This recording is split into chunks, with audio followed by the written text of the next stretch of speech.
morning guys. So today, stroll lang tayo. Grabe traffic dito sa Circle. Sabado ngayon guys ha. No, take note guys, Sabado ngayon. Bale, maintenance, palit na naman ng oil filter tsaka langis. So yung langis na gagamitin ko is yung top 1 ulit. Yung lagi kong ginagamit na top 1. Since na nakagandahan kasi ako sa top 1 na langis. Kaya yun yung ulit-ulitin natin. So mga ka-idolo, mamaya balikan ko kayo. Papasok muna ako konti trabaho. Dinahan natin kasi mahirap dito pag nawala daw yung motor mo dito sa parking na to, hindi nila obligadong bayaran, di ba? Hindi nila obligadong palitan. Eh ikaw na lang gagawa ng paraan para i-secure yung motor mo, di ba guys? Sige guys, mamaya ulit.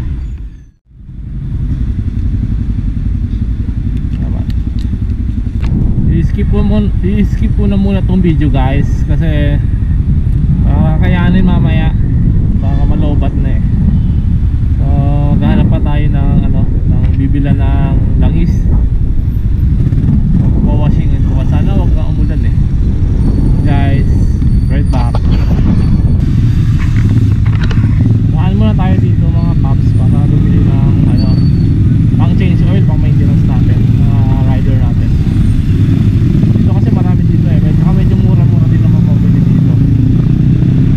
Dito tayo bibili ng kapatid.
Naubusan tayo ng top dyan sa motorcycle parts. Wala na daw silang top 1 eh.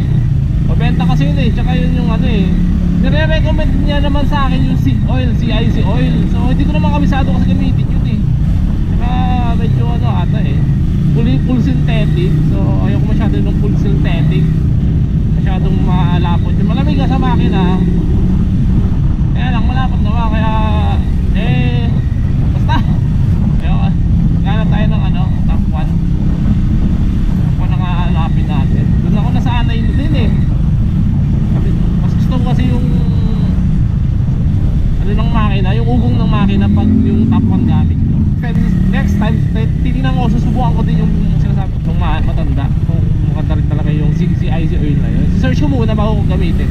Kasi mamaya hindi pala maganda eh. Marami diba? Pero sa tingin ko mas maganda yung top 1 kasi nagkaubusan niya dyan eh. Sa shop na yan eh. Malamang marami yun ang ginagamit nila.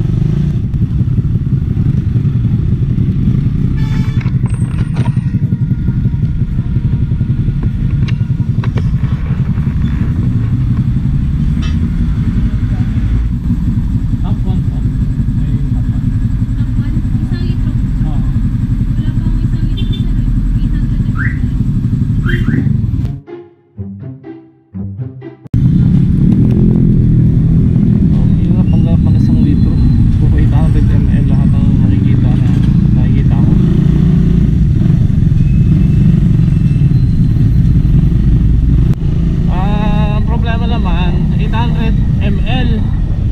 So kulang. So kung bibili ako ng dalawa, so matitira siya ng 600 ml. Sayang lang din, diba? Maalikabukan lang din sa pag in-stock mo.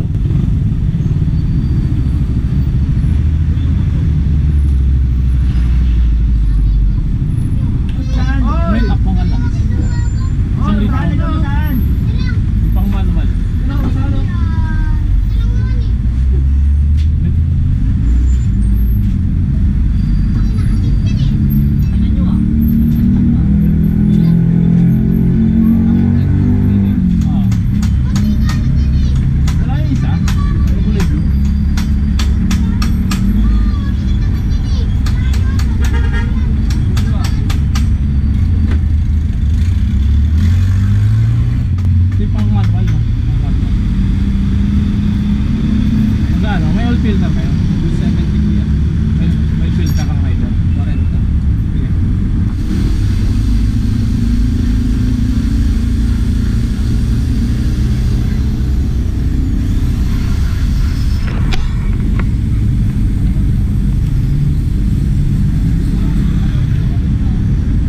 Nakabili na ako mga paps.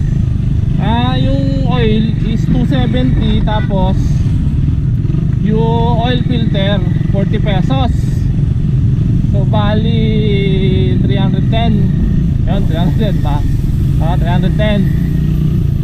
Yun yung maintenance natin ngayon sa motor. Tapos papawashing yan ba to So hindi ko na mapapakita guys kung paano to ipapa-change oil, kasi yung mga previous vlog ko meron na akong ginawa doon na kung paano mag-change oil na Rider 150. So hindi ko na siya mapakita.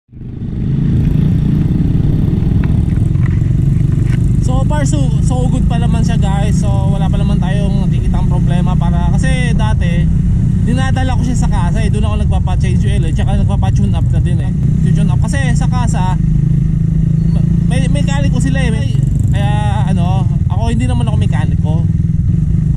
Bali chine-check ko na lang din naman kung may problema, pero pag may problema na alam ko may problema na hindi ko alam kung ano yung solusyon ba, major problem sa motor or sa mga minor lang naman, ako lang din naman nagre-resolve gaya ng kadena maluwag, pitangko, yung gulong na flat, papulog. So mga minor problem lang din naman.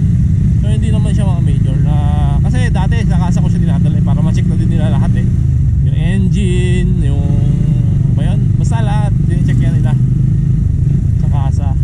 Medyo mahal din ang bayad kasi sa kanila bibili yung oil halos 600 data nagagastos ko So pag ako lang din nag-change oil, bali mga 300 plus lang, di ba? Pero pag sa kasa mo dadalhin, mga 600 magagastos mo So yung isi-check pa nila since na wala ka namang voucher, kasi pag may voucher ka nakakatipid ka sa labor may bayad ang labor doon ng Kano din ang labor, siguro mga 200 ba? Nakalimutan ko na, basta mga ganun yung labor. So update ko nga pala guys sa mga upgrades ko. So wala pa akong maisip na gawin Bala ko siguro isunod yung yung fork nito. Itong rider na to, yung fork palitan ng maganda. Kasi may nakita ko online Titingnan ko muna